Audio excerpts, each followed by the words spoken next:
বন্ধুরা আমার, ছোট্ট একটা কথার মাধ্যমে আমি আমার বক্তব্য শেষ করব।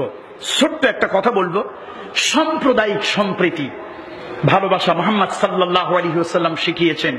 ছোট্ট একটি কথা, মদিনা মুনাওয়ারায় একবার এক দেশের গোয়েন্দা এসেছে। গোয়েন্দা, আচ্ছা বলেন তো, গোয়েন্দার গায়ে কি সাইনবোর্ড লাগানো থাকে আমি গোয়েন্দা?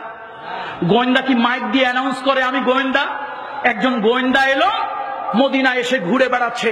মুসলমানরা কোন ট্রেনিং নেয়, কিসের ট্রেনিং নেয়, কোন ট্রেনিং এর কারণে মুসলমানেরা যেই ভূখণ্ডে যায় ওই ভূখণ্ড মুসলমানদের পদানত হয়। কথা কি শুনতেছেন আপনারা? কি কি জন্য আসছে গোয়েন্দা বলেন তো?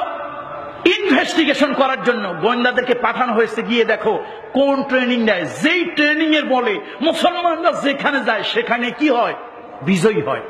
এখন গোয়েন্দা আসছে, রাস্তাঘাট এখানে সেখানে ঘুরে বেড়ায়, কোথাও কোনো ট্রেনিং নাই।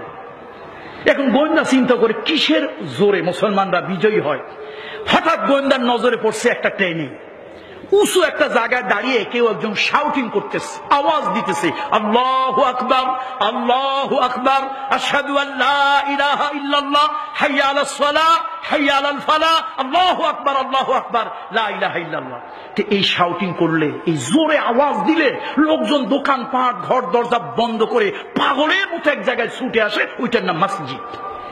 এখন গোয়েন্দা দেখে, দূরের থেকে লক্ষ্য করতেছে, সব একসাথে কাঁধে কাঁধ মিলিয়ে, গায়ে গা মিলিয়ে, উঁচু নিচু, কালো ধলা, শিক্ষিত অশিক্ষিত সব সমান হয়ে যায়, একাকার হয়ে যায়, হরিণ হয়ে দাঁড়ায়, ঐক্যবদ্ধ হয়ে মস্তক অবনত করে, সেজদায় লুটিয়ে পড়ে।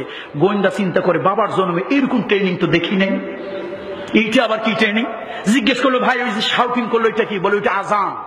এই যে তারপরে সবাই যে জিনিসটা ট্রেনিংটা দিল, এই ট্রেনিংটা কি? কয় না, এটার নাম হলো সালাত। এখন গোয়েন্দা চিন্তা করে কি কি তথ্য দিয়ে দেব। পাইলাম অনেকদিন পর, যাও একটা পাইলাম কি আযান, আর একটা পাইলাম কি সালাত, এই দুই ট্রেনিং পাইলাম। এখন গোয়েন্দার মন ভরে না, সে তো রাস্তাঘাটে ঘুরে বেড়াচ্ছে, আমার তো একটা রিপোর্ট দিতে হবে, চাকরি তো ঠিক রাখতে হবে। গোয়েন্দা চলে গেছে এক দোকানে, এক বাজারে গেছে। বাজারে গিয়ে এক বাজারে একটা পণ্য তার পছন্দ হয়েছে। জিজ্ঞেস করলো, ভাই এই পণ্যটার দাম কত? ওই তৎকালীন যেটাই মূল্য হোক, দিনার অথবা দিরহাম। বললো এত দিনার অথবা এত দিরহাম। গোয়েন্দা বললো, আচ্ছা ঠিক আছে, ওই পণ্যটা দাও আমাকে। দোকানদার কি জন্য একটু চিন্তা করলো, একটু ভাবলো, ভেবে বললো, আচ্ছা সত্যি কি তুমি কিনবে? বলে হ্যাঁ কিনবো। তাহলে ওই কোনার দোকানটায় চলে যাও। এখন গোয়েন্দার মাথার মধ্যে পেঁচ লাগছে। সে চিন্তা করলো, এই দুনিয়ার সব দোকানদার, সব সওদাগর নিজেরটা আগে বিক্রি করতে চায়। দুনিয়ায় কথাই তো আছে, চাচা আপনা জান বাসা, কথা ঠিক কিনা? এখন গোয়েন্দার চিন্তা হলো, সওদাগর দোকানদার আগে নিজেরটা বিক্রি করতে চায়, এই বেটা নিজেরটা বিক্রি না করে ওই দোকানে পাঠাইলো, রহস্যটা কি? তো ওই দোকানে গিয়েছে, গিয়ে জিজ্ঞেস করলো, ভাই তোমার এই পণ্যটার দাম কত? এত টাকা। চাইলে তোমার কিছু কমও দিতে পারি, আচ্ছা দাও। এখন গোয়েন্দা চিন্তা করলো যে জিনিস তো এক, ব্যাপারটা কি? ভাই তোমার নাম কি, বাড়ি কই, ঘর কই, সব বলে। গোয়েন্দার মাথার মধ্যে জট আরো লাগছে। তার কারণ কি? কারণ হলো এই দোকানদার ইহুদি, ওই দোকানদার মুসলমান। তাহলে মুসলমান পাঠাইছে কার কাছে? কথা কি বোঝেন না আপনারা? মুসলমান পাঠাইছে কার কাছে? এখন গোয়েন্দার মাথার মধ্যে পেঁচ লাগছে, আমি আসলাম জট খুলতে, আর এখন তো জট আরো লাগলো। মুসলমান কেন আমাকে পণ্য কেনার জন্য ইহুদির দোকানে পাঠালো? তো ফিরে আসছে প্রথম দোকানে, এসে বলল, ভাই তোমার কাছে তো এই পণ্যটা ছিল, তুমি আমাকে দাও নাই কেন, বিক্রি করো নাই কেন? বলল, শোনো, সকাল থেকে এই পর্যন্ত অনেকগুলো পণ্য আমার বিক্রি হয়েছে, অনেকগুলো পণ্য আমার বিক্রি হয়েছে, অনেকগুলো টাকা আমার হাতে। সুতরাং আমি মনে মনে ভাবলাম, মনে মনে চিন্তা করলাম যে ওই দোকানদার, ওই বেচারা সকাল থেকে একটা পণ্য বিক্রি করতে পারে না। আমার মনের মধ্যে একটা চিন্তা হলো, আমার বাড়িতে যেরকম মহিলা আছে, বাচ্চা আছে, ওর বাড়িতেও তো মহিলা আছে, বাচ্চা আছে। সুতরাং সারাদিন পণ্য বিক্রি হয় নাই, ওই লোকটা তো আজকে খালি হাতে বাড়ি যাবে।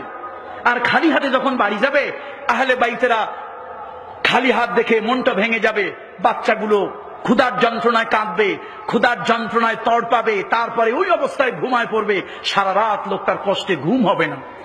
আমি চিন্তা করলাম, যেহেতু আমার অনেকগুলো পণ্য বিক্রি হয়েছে, বাকি আর না হলেও চলে, ওই লোকটার যদি অন্তত একটা পণ্য বিক্রি হয়, ওই বিক্রয় লব্ধ পয়সা দিয়ে বাড়ির জন্য কিছু খাবার নিয়ে এসে যেতে পারবে।